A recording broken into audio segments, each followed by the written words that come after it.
Despedida do Papa Francisco. A gente vai colocar na nossa live aqui as imagens da missa, ou na verdade do velório, né? A missa vai ser no fim de semana. É muito movimentada, é essa frequência que a gente vê aí de pessoas passando ao lado do caixão do Papa Francisco desde o começo da manhã, Joel. Impressionante a quantidade de pessoas. E um brasileiro estava lá, foi um dos primeiros fiéis a entrar no velório do Papa Francisco em Roma. O estudante Matheus Tavares contou ao nosso correspondente aqui do Grupo Bandeirantes, Felipe Killing, que ficou cerca de meia hora na fila e que a passagem dos fiéis pelo caixão do Papa é muito rápida. Minha experiência foi muito impactante, né? Eu consegui, a partir do final daqui da transladação do corpo do Santo Padre, eu consegui entrar na fila, passa, né, na fila ali, vai no centro da Basílica de São Pedro, e aí no final vê o corpo do Santo Padre, onde muita oração, né, mas a certeza da ressurreição dele, como nosso futuro santo da igreja. A gente consegue parar, rezar, passar e depois voltar aqui para a Praça de São Pedro. E você pode parar e fazer algum tipo de oração? Você tem que fazer muito rapidamente. Você tem 1 minuto ali para passar, né? Você vai devagar. Se você conseguir ir um pouco mais para a direita, você consegue ter um pouco mais tempo para poder ver o corpo. E aí você vai. Fiz uma oração rápida, né? Consegui tirar uma foto também para registrar o momento. E aí você depois pode sair, pode até fazer uma oração depois na capela ao lado, que tem ali do altar principal, que tem o Santíssimo, e aí depois você é direcionado para fora da praça, da Basílica. E olha a diferença, né? O Matheus contou aqui pro Felipe Killing que ficou uma meia hora esperando, Joel, para entrar no velório. Agora o tempo de espera está se aproximando de 3 horas, Nossa. Né? E tá virando, né, estação na Itália, então tem muita gente do lado de fora com guarda-sóis, chapéus para se proteger do sol bastante intenso, enquanto esperam, aí 3 horas é bastante tempo, né, para entrar na Basílica de São Pedro. Antes desse velório aberto ao público, o corpo de Francisco foi exposto a autoridades e funcionários do Vaticano na Casa Santa Marta. Eles foram os primeiros, né?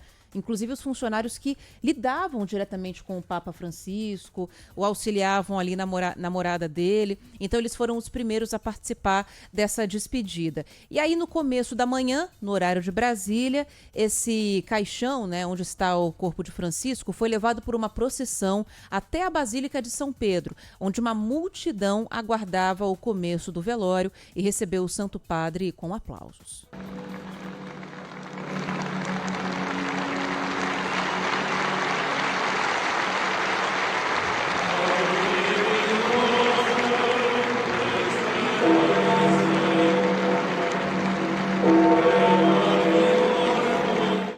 Bom, vamos conversar com o Márcio Campos, Joel, Só uma coisa, Pode falar. Eu achei estranho, o povo tudo com celular lá, tirando foto do corpo dele, sabe?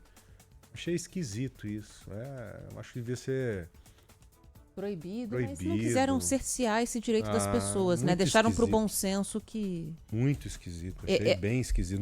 Não me soou bem, sabe? Quando eu vi ali, não colou bem. Pelo menos para mim, mas cada um tem um entendimento. Mas sabe que a gente já teve essa discussão aqui, Joel, em outras oportunidades, falando de celebridades, né? Bom, sei lá. Mesma coisa, eu também acho... Mesma coisa, eu também não acho respeitoso. Isso aí. Né? Acho principalmente para quem tá ali, que tem um pensamento diferente, né? Sim. São pessoas que têm um entendimento diferente. Bom, mas cada um é cada um. Eu acho que a foto do ambiente, a foto da fila, é uma coisa. A foto do caixão é um negócio que me incomoda. Inclusive, colocaram alguns funcionários, né, do Vaticano ali na frente, né?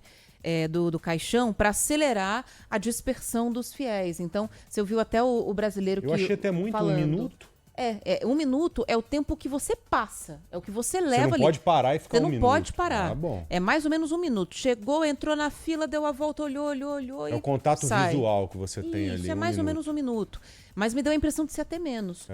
Eu fiquei olhando as imagens do velório aqui ao longo da manhã, me deu a impressão de ser menos. E aí, se você quiser rezar, tem uma capela do lado, você para ali e presta a sua homenagem. Só que tem muita gente. O Vaticano já está avaliando talvez até estender um pouco o velório, talvez em horas, né? Não sei se em dia, porque o cronograma já está muito fechado. Na sexta-feira à tarde, o caixão será fechado num rito comandado pelo cardeal Kevin Joseph Farrell, que assumiu temporariamente o comando da Igreja Católica até que um novo líder seja escolhido. E aí, no sábado, a partir das 5 da manhã, começam as despedidas finais com uma missa de corpo presente e, na sequência, o sepultamento. Eu já aproveito para dizer que no sábado estaremos aqui desde muito cedo na Rádio Bandeirantes. Estamos sempre ao vivo, né? Sábado de manhã, e estaremos ainda mais nesse sábado importante de despedida do Papa Francisco. A cerimônia de sepultamento se inicia às 5 horas da manhã, horário depois, local, né? é na sequência, na verdade, da missa. Primeiro a missa de corpo presente e aí, na sequência, o sepultamento. Isso até a hora do almoço, alguma Há uma coisa expectativa nesse de que sentido. seja por aí mesmo. O Márcio tá aí com a gente? Tá com a gente aqui. Márcio Campos, o Márcio, acho que a grande maioria sabe, ele é um cara que entende pra caramba, estuda muito bem o catolicismo, e é bem religioso e mais do que nunca é um cara importante nesses momentos aqui para ajudar a discutir esses assuntos, né, Márcio? E você, é óbvio que tem um entendimento diferente, mas o mundo hoje percebe a falta que faz uma pessoa tão representativa como o Papa Francisco, né? Em um cargo, é claro, que tem uma liturgia, mas que ao mesmo tempo ele conseguiu criar uma aproximação muito grande com as pessoas, mesmo que são mais distantes. Um velório que deve se estender aí por muitos dias e, como já está aparecendo aí nas imagens, deve atrair não milhares, mas milhões de pessoas, talvez, em até outras partes do mundo, né, Márcio? Boa tarde, querido. Oi, Márcio. Oi, Paula. Oi, Joel. Boa tarde para vocês, a todos na Rádio Bandeirantes. Tá ouvindo a gente, Márcio? Debater com profundidade bastante coisa e tem tempo, né? Afinal de contas, vocês têm 5 horas de programa e me deixam falar cerca de 1 hora. Eu gosto disso, viu? Mas olha, para começar essa 1 hora, eu quero engrossar a polêmica que vocês criaram aí sobre a foto do caixão do Papa. Na minha humilde visão é o seguinte: uma coisa é uma foto jornalística, informativa, a outra coisa é uma imagem, uma foto que vai ser explorada de outra maneira que não pela notícia. Eu vejo dessa maneira. Bom, em relação ao meu sepultamento, eu não gostaria que ninguém tirasse foto do Márcio Campos no caixão.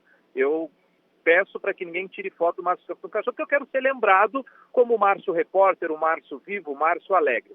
No caso de Francisco, gente, eu vou criar uma polêmica a mais com vocês aqui. Francisco sempre tentou mostrar para as pessoas que o Papa não é infalível. A infalibilidade do Papa, né, que sempre foi colocada, né, pela infalibilidade do Papa, né, que ele é infalível, tudo, ele tentou quebrar isso, mas não quebrar o misticismo da figura daquele que senta, né, no trono de Pedro, mas sim dizer que quem está ali também é um ser humano de carne e osso. Talvez Papa Francisco gostasse, quisesse ser mostrado, né, no caixão que ele pediu para que fosse trocado, para que fosse um caixão mais simples, né, para que ele mostrar que ele é um ser humano e que ele é de carne e osso e que as pompas, as riquezas não vão para lugar nenhum a não ser para debaixo da terra. Então, assim, eu vejo como uma mensagem isso, o fato de mostrar que Francisco está ali num caixão simples. Eu acho que é a mensagem que ele queria passar para todo mundo e eu acho que ele aceitaria, né, pela figura pública que ele é, pela figura universal que ele foi, deixar se fotografar dessa maneira, entendeu? Não sei se eu criei mais confusão com vocês aí, mas eu analisando de fora isso, eu acho que é mais ou menos por aí também, entendeu?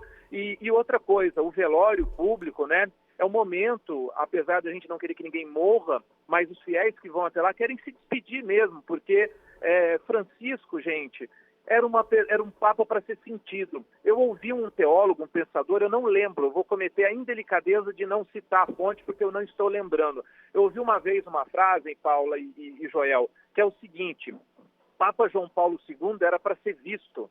Por que para ser visto? Porque cada gesto dele, simples, ele transformava num grande gesto, um homem que soube, que fez teatro, um homem que, não que eu estou dizendo que ele encenasse, não é isso, né?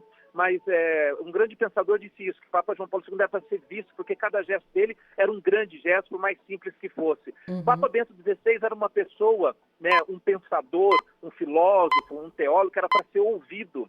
E Papa Francisco era o Papa para ser sentido, e é realmente isso que ele passa para a gente. Então, assim, esse momento do velório, confesso a vocês que eu gostaria muito de estar lá para poder me despedir dele, porque eu tive o privilégio de receber uma bênção dele com o toque da mão dele na minha testa, fazendo o sinal da cruz na minha testa. Então, assim, sentir Francisco em todos os gestos dele, eu acho que é o que todo mundo tem que fazer, e sentir nesse momento em que a gente despede dele também é um ato muito importante para os católicos e para todos nós que temos Francisco como o Papa do diálogo, né? O Papa que criou pontes. Márcio, interessante isso aí. Eu gostaria de explorar um pouco mais esse ponto que você coloca pelo seguinte: as pessoas quando visitam os templos religiosos e falam, nossa, ali eu senti uma energia, ali eu senti algo diferente. Eu, quando fui a Fátima, não senti absolutamente nada. Lá e ali é um lugar que todo mundo fala, nossa, lá tem uma energia diferente, mas eu não senti nada. É como se eu estivesse... Aí você arrumou uma confusão comigo agora, Joel. Não, deixa eu terminar que você vai entender. Né? Aí, quando eu vou em Aparecida, cara, parece que tem um... não é um peso, mas é uma sensação diferente. Né? O que você sentiu quando o Papa Francisco fez a bênção em você, concedeu a bênção em você, passando o dedo ali na sua testa e tal? Teve alguma coisa de diferente ou não? Olha, meu coração disparou, Joel, fiquei realmente muito emotivo, eu estava muito emotivo, eu estava muito abalado, era um momento, né, que a minha esposa tinha passado por um problema de saúde muito grave, e naquele momento eu pedi para ele, para que ele desse uma bênção para mim, para ela, que estava ainda superando o problema de doença que ela teve, que foi uma doença rara, né, chamada histiocytose de células de Langerhans, né, e o tratamento dela foi um tratamento com quimioterapia. Então, assim, ela teve à beira da morte, e é um testemunho de fé que eu gosto de dar muito sobre isso, porque realmente a fé nos fortaleceu muito em relação àquele problema de saúde.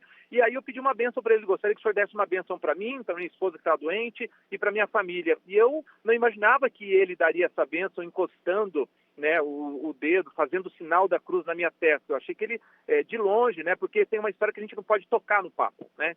Que o Papa é intocável, que ninguém deveria tocar no Papa. Francisco quebrou isso, Francisco acabou com isso, né? Então, assim, meu coração disparava na hora, Joel, e foram 2 minutos, 2 extensos, longos minutos daquele contato meu com o Papa, que para mim parecia um ano, né, estando ali na frente dele. Agora, só um parênteses, Joel, eu estive em Fátima, e foi o local, o santuário, o local sagrado que eu mais chorei na minha vida. Legal. Eu já fui em Jerusalém. Minha mãe também. Mas foi o que eu mais chorei na minha vida. Não parava de chorar. Minha mãe também. Ela né? às vezes vai a Fátima, porque é o local que ela mais se identifica e mais tem essa energia que eu tô falando, que no meu caso ela é mais aplicada à Aparecida. É muito particular, é muito do que a gente quer, o que a gente mais aprecia naquela religião, de você é devoto de Nossa Senhora, de quem você é devoto. Não sei se pode ser tão prático assim também, viu, Ana? Porque... Mas acho que isso não é prático, né? Eu acho que vai muito de alguma coisa que a gente não sabe o que é. Ah, não. Sabe? Isso eu acho que pelo Mas menos... acho que a fé vem muito disso também. A fé, é óbvio, a fé é você acreditar com toda a força que você tem, algo que você nunca viu e nunca pegou e nunca apalpou, né? E talvez a gente tenha fé mais direcionada para alguns lugares por alguns outros motivos. Nunca palpou, mas você já sentiu, né? E Joel, quando você sente isso, é uma outra Márcio. conversa. Fala, Márcio. Paula, o Joel falou aí a devoção à Nossa Senhora, né? Eu acho que esse é um ponto muito importante da gente citar no momento do velório de Francisco. Por quê? Porque Francisco pede para não ser sepultado na catedral, onde está a maior parte dos papas. Ele pede para ser sepultado numa basílica, considerada uma basílica mais simples, que é uma basílica dedicada a Nossa Senhora, tantos títulos que Nossa Senhora tem, que Maria tem, né? E por que ele pede para ser sepultado numa basílica que é uma devoção a Nossa Senhora? Porque o Papa Francisco foi um Papa extremamente mariano, foi um Papa extremamente devoto de Nossa Senhora e de todas as nomenclaturas que existem sobre Nossa Senhora, né? Tem uma história de Papa Francisco, por exemplo, da devoção dele com a Nossa Senhora Desatadora dos Nós. Nossa Senhora Desatadora dos Nós chegou no Brasil, a gente tem um santuário aqui que fica perto de Campinas, mas por causa do que ele causou na Argentina, do que ele provocou na Argentina. Ele foi morar na Alemanha, e na Alemanha ele conheceu Nossa Senhora Desatadora dos Nós e pediu para que essa Nossa Senhora desatasse o nó da vida dele, que era morar na Alemanha. Ele não queria estar na Alemanha, ele queria voltar para Buenos Aires. e passou pouco tempo, ele voltou. Aí, um tempo depois, ele, bispo de Buenos Aires, chega um padre de uma paróquia da periferia e fala para ele, Dom Bergoglio, tem um casal querendo expor um quadro na minha igreja lá, e eu nunca vi essa Nossa Senhora, eu posso deixar essa Nossa Senhora entrar lá na igreja? Não sei que Nossa Senhora que é essa. E era a Nossa Senhora Desatadora dos Nós. Que Francisco Bergoglio tinha se tornado devoto lá na Alemanha. E os brasileiros, ao conhecerem essa Nossa Senhora Desatadora dos Nós lá na Argentina, trouxeram também a devoção para o Brasil. Bom, isso é só uma curiosidade em relação à devoção mariana de Bergoglio, que era muito devoto de Nossa Senhora Aparecida também, por isso ele pediu para celebrar uma missa em Aparecida. O compromisso dele deveria ser só no Rio de Janeiro, mas ele fez questão de vir a Aparecida, e nessa basílica onde ele vai ser sepultado, de Nossa Senhora, lá em Roma, é a basílica que ele passava toda vez que ele fazia uma viagem pastoral, ou seja, toda vez que ele viajava para algum país, para fora da Itália ou dentro da Itália, ele pousava, chegava no aeroporto onde ele ia lá rezar aos pés de Nossa Senhora em agradecimento à viagem que ele fez. Então, tudo tem esse simbolismo relacionado a Francisco, e essa devoção mariana prova porque ele pediu para ser sepultado numa basílica dedicada a Nossa Senhora. E agora ele está sendo velado na Basílica de São Pedro, que é uma basílica lindíssima, mas acho que vai bem no caminho contrário disso que o Márcio está falando, né? Ela é muito luxuosa, muito requintada, suntuosa, é uma palavra excelente. E aí ele vai ser enterrado em um outro local ali mesmo, próximo também, né? Nessa a mesma praça, a mesma região onde está a Basílica de São Pedro, mas uma igreja mais simples, mais modesta, menor, né? Com o pé direito mais baixo. Num cantinho. Bem mais próximo do que ele queria mesmo. Que bacana. É isso mesmo. Extraordinário. Márcio, como sempre, muito bom te ouvir, viu? Obrigado mesmo pela participação aqui no Bora Brasil, querido. Hoje eu falei um pouquinho mais do que eu devia, vocês me desculpem, mas eu acabo me entusiasmando, né? Não só por ser católico, né? Mas também por gostar desse tema da igreja, e não só da parte teológica, mas da parte, entre aspas, política, que existe também nesse momento, porque Papa é um líder religioso, mas é um chefe de Estado, e pouca gente lembra desse fato. Tem razão. Verdade. Então a gente vai voltar a falar com você daqui a alguns dias, quando começar o conclave, que é a reunião de cardeais, onde você vai ser definido qual o próximo líder da Igreja Vou pesquisar mais a respeito de Nossa Senhora Desatadora dos Nós. Gostei dessa história aí. Valeu, Márcio. Se você pega a imagem minha com o Papa, tem uma hora que eu mostro um negócio na minha mão para ele, e ele faz um olhar meio de assustado, assim, de surpreso, é porque eu fiz questão de mostrar para ele um santinho de Nossa Senhora Desatadora dos Nós, que eu queria provar para ele que eu sabia da história dele, eu queria dar indícios para ele que eu sabia bastante da vida dele, então é muito legal essa imagem. Legal. Já tô demais. com ela no meu celular aqui. Ótimo. Ótimo, maravilha. Obrigada, Valeu, Márcio. Márcio. Obrigado. Com Deus aí, querido. Um beijo para vocês, gente. Um abraço para Tchau. todos, principalmente para quem acompanha a gente na Rádio Bandeirantes, e até mais no Jornal da Band. Tchau. Vamos pro intervalo? Vamos, a gente já volta.